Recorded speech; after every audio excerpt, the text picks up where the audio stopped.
Olá, este é o Arquivo Vivo. Aqui você fica a par de tudo que acontece numa investigação policial, o trabalho da polícia, o trabalho da perícia, o trabalho do Ministério Público, o trabalho da Justiça, como tramita um processo, como começa um inquérito policial.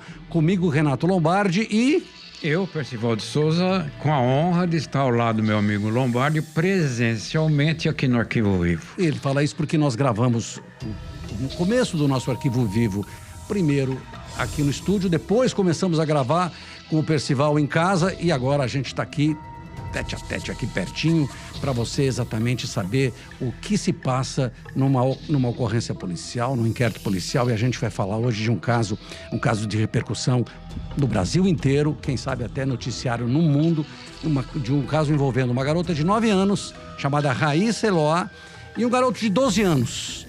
E a Raíssa foi morta por este garoto de 12 anos. Isto aconteceu em 29 de setembro de 2019, Percy.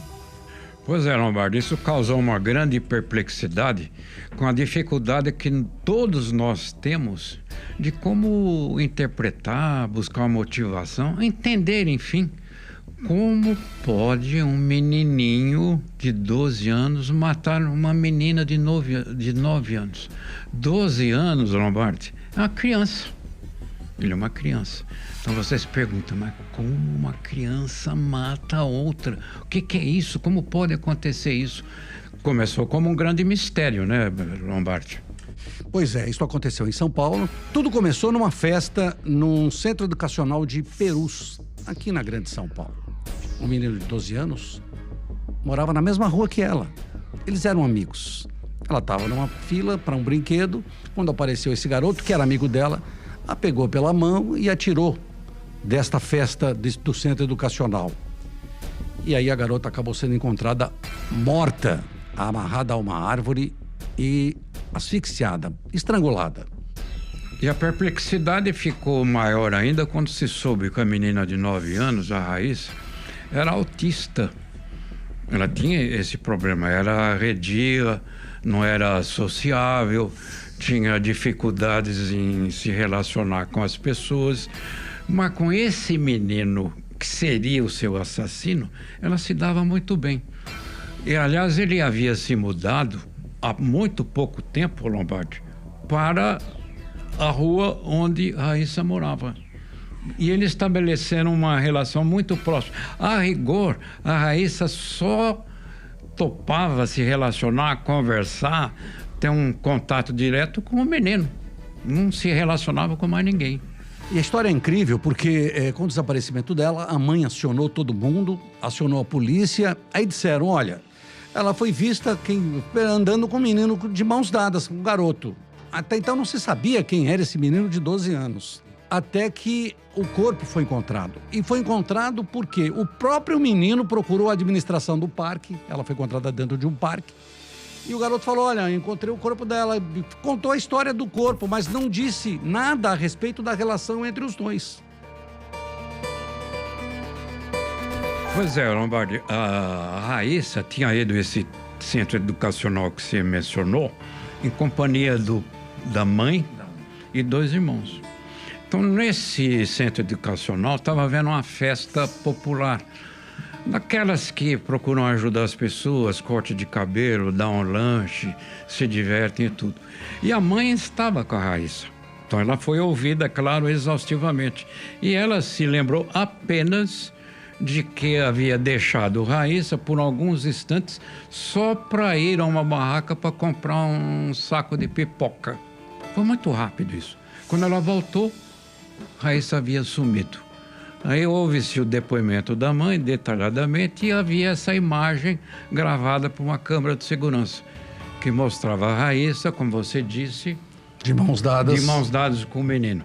Aí, na investigação, se descobriu exatamente quem era esse menino, que era a última imagem que se tinha de Raíssa ainda com vida. E aí foi um trabalho muito incrível da polícia, porque a polícia, com essa imagem que o Percival falou, a polícia juntou, o menino foi reconhecido, e aí o garoto tinha procurado a administração do parque dizendo que tinha encontrado o corpo. E aí eles começaram e ele só respondia sim e não,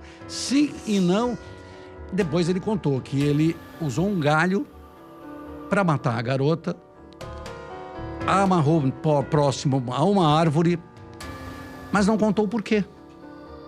Exatamente. Aliás, ele fez uma tentativa, a primeira tentativa, de dizer que não foi ele. Quer dizer, ele atribuiu o assassinato a um homem que estava numa bicicleta, né? Exatamente. Ele atribuiu a um homem que ele teria visto andando de bicicleta. Depois ele negou, depois voltou atrás. As evidências eram tão grandes, Lombardi, que não tinha como refutar. Então ele mesmo fez indicações, mostrou qual tinha sido o local, a polícia vistoriou esse local e passou a investigá-lo para ver qual era a sua personalidade. Porque é difícil de entender, Lombardi, um menino de 12 anos assassino. Como é que pode isso aí? Aí, entre os antecedentes, se verificou que ele tinha um comportamento muito agressivo. E inclusive, tinha uma coleguinha dele que ele procurou furar um dos olhos da menina. É uma coisa impressionante isso. E aí se verificou, então, que ele tinha precocemente a personalidade totalmente deformada. Ele era, na verdade, um menino extremamente agressivo, Lombardi. Pois é, na época eu conversei com o delegado que investigou o caso, o doutor Marturano, que trabalhava no Departamento de Homicídios e Proteção à Pessoa, que o caso foi registrado no Distrito Policial, depois passou a ser investigado com o encontro do corpo pelo DHPP. E ele disse que ele fez uma análise do menino no interrogatório, que o garoto respondia sim, não, sim, não, sim, não, frio. Ele concluiu que o menino era inadequado, obsceno e agressivo, com o que você acabou de dizer, que ele era agressivo. Exatamente esse conceito a respeito do garoto. E aí o garoto acabou sendo encaminhado para a Vara da Infância e da Juventude e começou a responder um processo na Vara da Infância e da Juventude. Que, aliás, a justiça nessa vara aí, o Lombardi, deu um jeitinho. Porque pelo próprio Estatuto da Criança e Adolescente, até os 12 anos de idade, o personagem daquele que está com uma idade acima, trata-se o crime como um ato infracional. Mas ele estava na faixa de criança, 12 anos. A rigor, se você aplicasse o estatuto de maneira dogmática, assim, ortodoxa, não havia o que se fazer com ele. Então abriu-se uma exceção. Uma criança, ela é inimputável, né? Exatamente. Então abriu-se uma exceção e ele foi para a Fundação Casa. Até porque, com essas avaliações preliminares do delegado que investigou o caso que você citou, era evidente, óbvio, que eles, tendo essa agressividade, tinha atacado já uma menina tentando furar-lhe os olhos e matado uma outra menina, seria um perigo deixá-lo solto, deixá-lo em liberdade. Daí a medida de internação na Fundação Casa, antiga FEBEM. Que aí aplicaram a medida socioeducativa por 3 anos. Hoje ele tem 15. Eu acho que para determinados casos a lei é muito branda aqui. Mesmo esse garoto tendo 12 anos. Eu acho que aqui ele deveria ter uma pena muito maior do que apenas 3 anos. Isso está comprovado em inúmeros casos, que a criminalidade em geral, inclusive a violentíssima, como no caso da Raiz, essa prática não tem idade biológica. Não tem. Tanto que se você for à Fundação Casa, como nós já fomos várias vezes, você encontra lá exatamente os adolescentes, os pré-adolescentes, fazendo o quê? Praticando os mesmos crimes, os mesmos tipos de crime que os adultos praticam.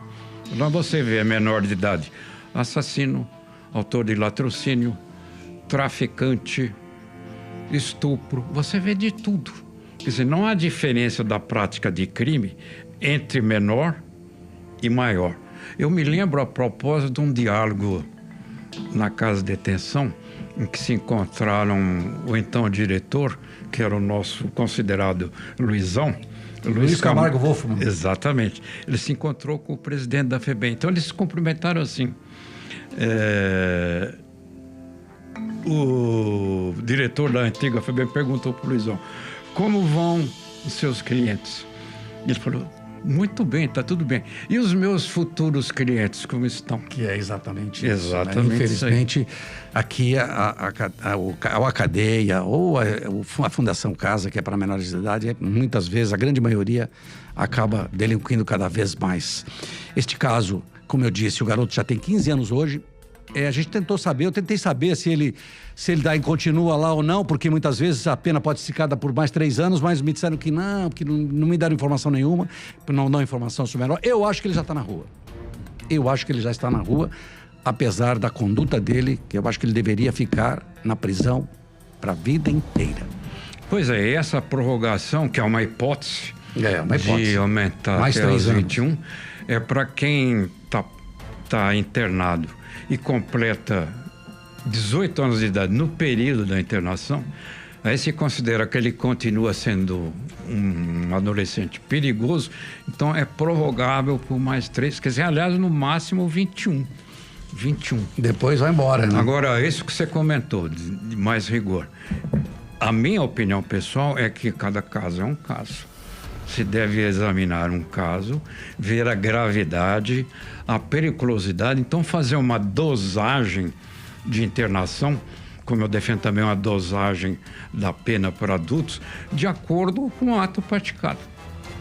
Tem uma avaliação adequada. Nesse caso específico, ele não tinha nem motivo para matar a menina, que era amiga dele, e ele matou a garota de uma maneira, inclusive abusou da menina. Ele a atraiu, ele planejou aquilo, porque sair do centro educacional e ir para lá no Parque Anhanguera tem uma certa distância. Eles chegaram até a tomar um ônibus. Aí desceram lá, ele levou a menina no mato, praticou muita violência contra essa menina. Tanto que você vê pelo laudo da necrópsia que ela sofreu asfixia, um tipo de estrangulamento, foi espancada. Com um arbusto de árvore. Abusado sexualmente, amarrada pelo pescoço num galho de árvore. Então ela sofreu muito nas mãos desse menino. Quer dizer, você precocemente, 12 anos, mas prazer em apavorar, em amedrontar, torturar, verificar o pânico nos olhos da menina, tudo isso ele gozou como se tivesse um grande desejo de matar. Pois é, quem está nos ouvindo agora pergunta, por que ele fez isso? Foi a pergunta que eu fiz para o delegado Marturano, que o delegado não conseguiu me responder porque ele não respondia. O promotor que o interrogou e para o juiz que deu essa pena de 3 anos, medida socioeducativa.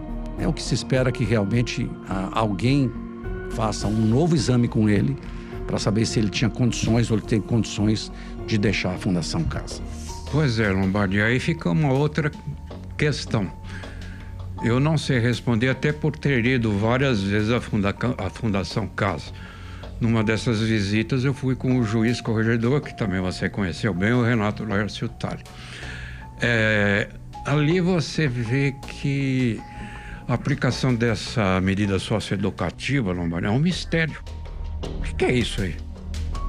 Ficar vendo televisão? Jogar bola no pátio? É isso? Não é um tratamento. É isso. E eu vi lá, inclusive, uma professora dando aulas de matemática, dizendo que o menino precisava estudar matemática, senão como que ele iria dividir as coisas que ele iria roubar? É um absurdo, realmente. Aqui você acabou de ouvir a história da Raíssa, uma menina de 9 anos que tinha uma vida toda pela frente e que foi morta por uma criança, um garoto de 12 anos. Aqui você é bem informado, aqui você é esclarecido, porque este é o Arquivo Vivo, pessoal. Exatamente. O menino é um enigma ainda a ser decifrado, Lombardi. Até a próxima.